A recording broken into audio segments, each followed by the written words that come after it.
Հանուն հոր և որդվո և հոգվույն սրբո, ամեն։ Վարդապետ, որն է մեծ պատվիրանը, որ սիրես քո Տեր Աստծուն, քո ամբողջ սրտով, հոգով և մտքով։ Սա է առաջին և մեծ պատվիրանը, և երկրորդը, որ նման է սրան, որ սիրես քո ընկերոջ այնպես, ինչպես սիրում ես ինքդ քեզ։ Այս երկու պատվիրանների մեջ է ամփոփվում ամբողջ օրենքն ու մարգարեությունը։ Սիրելի քույրեր և եղբայրներ, այսօր Գալստյան կիրակին է, և Գալստյան կիրակին իր մեջ պարունակում է Քրիստոսի երկու գալուստների խորհուրդը միաժամանակ։ Նախ առաջին անգամ Աստծո որդին եկավ աշխարհ իր մարդեղացման ժամանակ, երբ երկնքի և երկրի արարիչը, նա ում անգամ հրեշտակները տեսնել չէին կարող, ում զորությունը չէր կարող պարփակվել և որևէ մի տեղ, որոշում է խոնարհվել, մարդանալ, վերցնել մարդկային բնություն և այդ մարդկային տկար բնությամբ ներկայանալ ամբողջ աշխարհին իբրև Տեր և Աստված դատավոր կենդանիների և մեռյալների։ Հիսուս Քրիստոս Աստծո որդին մարդանում է, աշխարհ է գալիս առաջին անգամ, խոնարհվում է երկնքից, որպեսզի մարդկանց բարձրացնի դեպի երկինք, քանզի միայն նա կարող է մեզ փառավորել և մեծարել, ով արդեն իսկ փառավորված է և մեծարված, մեր Տեր և Փրկիչ Հիսուս Քրիստոս։ Եվ իր մարդեղացման նպատակը մեր փրկությունն էր, մեր փառավորումը։ Բայց երբ Հիսուս Քրիստոս եկավ աշխարհ, որևէ տեղ նրա համար տեղ չգտնվեց, որևէ տուն իր առջև իր դուռը չբացեց, այլ Հիսուս Քրիստոս դրվեց մսուրում։ Եվ այդպես իր կյանքի ողջ ընթացքում, թեև անընդհատ թակեց և բախեց մարդկանց սրտերի դռները, այդուհանդերձ շատ սակավ սրտեր բացվեցին Աստծուն այնտեղ ընդունելու համար։ Բայց այդ սակավ սրտերն էլ բավարար էին, որպեսզի Աստծո սերը և փրկագործական շնորհը տարածվի ամբողջ աշխարհով մեկ և հասնի ամենքիս և մեր սրտերում հաստատի Աստծո ներկայությունը։ Սա Աստծո որդու առաջին գալուստն էր, երբ Աստծո որդին մարդացավ և ներկայացավ մեզ իբրև մարդ։ Բայց ինքը համբարձվելուց առաջ խոստանում է մարդկանց, խոստանում է իր աշակերտներին, բոլոր նրանց, ովքեր որ ընդունել էին արդեն իրեն իրենց սրտերում, որ պիտի գա երկրորդ անգամ։ Ավետարանը ասում է, և կտեսնեք մարդու որդուն, որ գալիս է լի փառքով և զորությամբ, ամպերի վրա նստած, և այդ ժամանակ պիտի լինի Քրիստոսի երկրորդ գալուստը։ Սակայն Քրիստոսի երկրորդ գալուստյան հետ կապված շատերիս մոտ ընկալումները իրարամերժ են, ինչը որոշակի առումով հիմնված է Աստվածաշնչի և որոշակի առումով էլ հիմնված է մեր մարդկային մտածելակերպի և ցանկությունների ու Աստվածաշնչից ակնկալիքների հետ։ Տեսեք, այսօր առավոտյան ժամերգության ավարտին ընթերցվեց ավետարան, Ղուկասի ավետարանի 21-րդ գլուխը, որտեղ Հիսուս Քրիստոս ինքը խոսում է իր երկրորդ գալստյան մասին։ Եվ ինչ է ասվում ավետարանում։ Նախ Հիսուս Քրիստոս զգուշացնում է, երբ մարդիկ հիանում էին տաճարով, Երուսաղեմի տաճարով, Հիսուս Քրիստոս զգուշացնում է, ասում է, որ գիտեք, հիանում եք, բայց օր է գալու, երբ այդտեղ քարի վրա դրված չի մնալու։ Իսկ այն տաճարը, որով դուք հիանում եք, պիտի կործանվի։ Բնականաբար Հիսուս Քրիստոս խոսում էր թե Երուսաղեմի տաճարի մասին, որը հենց իր Քրիստոսի խորհուրդն ուներ, որովհետև տաճարում էր կատարվում զոհաբերությունը հանուն մեղքերի թողության և տաճարում էր Աստված և մարդ միավորվում, թե Հիսուս Քրիստոս խոսում էր շինության մասին, որ պիտի քանդվեր,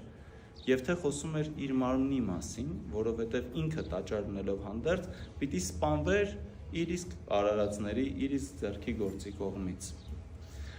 Բայց մարդիկ, երբ լսում են Հիսուս Քրիստոսի այս խոսքերը, ասում են, Տեր, երբ պիտի դա լինի, երբ պիտի լինի ինչը, շինության քանդումը, թե Աստծո որդու մահը։ Եվ Հիսուս Քրիստոսի պատասխան սկսում է ասել. կգան ժամանակներ, երբ ազգ ազգի վրա դուրս կգա, պետություն պետության, թագավորություն թագավորության, երբ տարբեր տեղերում կլինեն սով և սրածություն և տարբեր հիվանդություններ, երբ սուտ մարգարեներ դուրս կգան և կասեն, թե ես եմ Քրիստոսը, մեզ հետևեք, եւ այլն, երբ ձեզ ձեր եղբայրները, հայրերը, քույրերը, զավակները քրիստոնյա լինելու համար կմատնեն եւ ձեզ կբանտարկեն եւ կհալածեն եւ կսպանեն ընդհանուր։ Եվ այն ժամանակ, երբ այդ ամենը լինի, Հիսուս Քրիստոս շարունակում է. ովքեր որ Երուսաղեմում են, եւ ովքեր որ քաղաքներում են, եւ ովքեր որ այլ գյուղերում են, թող չշտապեն իրենց տները, իրենց իրերը վերցնելու, թող փախնեն անտառներ, որովհետեւ այդ ժամանակ վրեժխնդրության օրեր են լինելու, եւ Երուսաղեմը պիտի կործանվի, եւ հրեա ժողովուրդը պիտի ցրվի։ Երբ այս ամենը տեսնեք, Հիսուս Քրիստոս ինքը շարունակում է. իմացեք, որ մոտ է մարդու որդու գալուստը։ Տեսեք, նայեք ծառերին, երբ բողբոջ են տալիս, դուք հասկանում եք, որ ամառը մոտ է։ Այդպես եւ դուք, երբ տեսնեք այս նշանները, իմացեք, որ մոտ է մարդու որդու գալուստը, որ պիտի գալի փառքով եւ զորությամբ։ Հիմա եւ մարդիկ սա կարդում են, հասկանում են եւ սպասում են, որպեսզի այս բոլոր նշանները լինեն, որ աշխարհը հասնի իր ավարտին եւ Աստծո որդին երկնքից ամպերով իջնի եւ մենք տեսնենք նրա փառահեղ երկրորդ գալուստը։ Բնականաբար այն ինչ գրված է Սուրբ Գրքում իրականություն է եւ պիտի լինի եւ գալու է մի օր, երբ աշխարհը հասնելու է իր ավարտին եւ նրանք, ովքեր այդ ժամանակ կենդանի են լինելու, ես չգիտեմ դա կլինի 5 րոպեից թե 5000 տարի հետո թե երբ, Սուրբ Գիրքը ասում է միայն Աստված գիտի օրն ու ժամը, բայց երբ որ դա լինի, այն մարդիկ, ովքեր որ այդ ժամանակ կենդանի են լինելու, տեսնելու են, թե ինչպես է երկնքից Աստծո որդին իջնում եւ նրանք, ովքեր որ մահացած են լինելու, այդ ժամ հարություն պիտի առնեն, նոր մարմին պիտի առնեն եւ կանգնեն Աստծո առաջ, բոլոր նրանց հետ, ովքեր որ այդ ժամ դեռ ողջ են լինելու։ Բայց արդյոք Հիսուս Քրիստոս այս տողերը երբ ասում է, խոսում է աշխարհի վախճանի մասին։ Մարդու որդու գալուստը պիտի լինի աշխարհի վախճանին, բայց երբ Հիսուս Քրիստոս այս խոսքերը ասում է, միթե խոսում է աշխարհի վախճանի մասին, որովհետև այս նույն 21-րդ գլխում կա շատ մի հետաքրքիր մի տող։ Հիսուս Քրիստոս ասում է, եւ այս սերունդը չպիտի անցնի,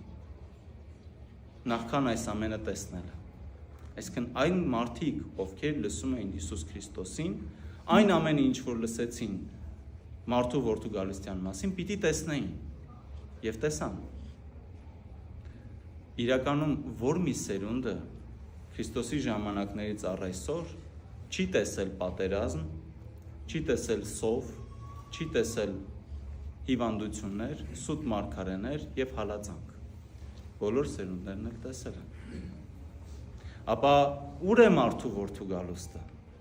Եվ ասեմ ավելին, երբ Հիսուս Քրիստոս խոսում է հստակ Երուսաղեմի կործանման մասին, երբ ասում է, թե նրանք, ովքեր որ քաղաքներում են, թող գյուղերում են, թող քաղաք չգնան, թող իրենց իրերը չվերցնեն, այլ փախչեն անտառներ, շատ հստակ խոսում է իր մահվանից մոտ 30-40 տարի հետո տեղի ունեցող իրադարձությունների մասին, որովհետև մոտ 70-ական թվականներին Երուսաղեմը եւ տաճարը կործանվում են։ Ավիրում են ուղղակի տաճարը։ Այսինքն Հիսուս Քրիստոս իր խոսքը այո այդ պահին ուղում է այդտեղ կանգնած մարդկանց եւ ասում է, որ դուք տեսնելու եք մարդու որդուն։ Հապա ուր է մարդու որդին եւ երբ նրանք տեսան եւ երբ մենք պիտի տեսնենք։ Տեսեք, Հիսուս Քրիստոս շատ հստակ այլ ավետարաններում, չգիտեմ ինչու, բոլոր քրիստոնյաների մոտ էլ Հիսուս Քրիստոսի վարդապետության մեջ վախճանաբանական այս պատկերացումները, աշխարհի վերջի մասին պատկերացումները ավելի մեծ հետաքրքրություն են առաջացնում, քան թե մնացած բոլոր կետերը, որ Հիսուս Քրիստոս մեզ սովորեցնում է։ Շատ հազվադեպ են լինում մարդիկ, որ ցանկանում են իմանալ, թե ինչպես լինել խոնարհ, քան թե այն մարդիկ, ովքեր ցանկանում են իմանալ, թե երբ պիտի Աստծո որդին գա, երբ պիտի աշխարհի վախճանը լինի։ Չգիտեմ ինչու, բայց բոլորի մոտ վախճանաբանական այս պատկերացումները ավելի մեծ հետաքրքրություն են առաջացնում, քան թե բուն Քրիստոսի ուսմունքը, ոչ թե զգուշացում, թե ինչ պիտի լինի, այլ այն ինչ որ Հիսուս Քրիստոս ասել է, մենք դրանց հանդեպ շատ հաճախ այդպիսի մեծ հետաքրքրություն չենք դրսևորում։ Բայց սիրելիներ, քրիստոնեությունը ապագայի մասին չէ, քրիստոնեությունը ներկայի մասին է։ Հիսուս Քրիստոս տեսեք ինչ է ասում նույն աշխարհի վախճանի եւ մարդու որդու գալստյան մասին։ Ասում է ոչ ոք չգիտի ժամը,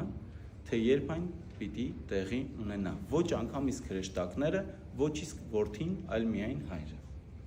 Եվ մեկ ուրիշ տեղ էլ ասում է, եթե դուք իմանաք, թե որ ժամին պիտի գողը գա ձեր տուն հափշտակության, միթե կպարկեք քնելու։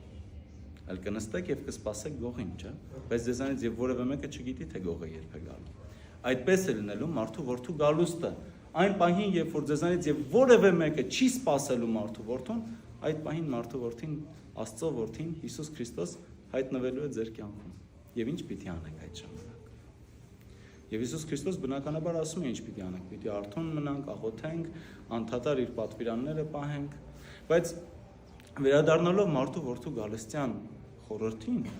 այն բոլոր մարդիկ, ովքեր ապրում էին Հիսուս Քրիստոսի ժամանակաշրջանում եւ ընդունեցին Հիսուս Քրիստոսին, տեսան մարդու որդուն երկրորդ անգամ, երբ իրենց աչքերը փակեցին այս աշխարհի համար։ Շատերը քաջությամբ, նահատակությամբ իրենց կյանքը զոհելով հանուն Քրիստոսի եւ իրենց աչքերը բացեցին Աստծո համար։ Նրանք, ովքեր մահացան ի Քրիստոս, իրենց աչքերը պիտի բացեն Քրիստոսին տեսնելու համար։ Պիտի տեսնեն Քրիստոսին,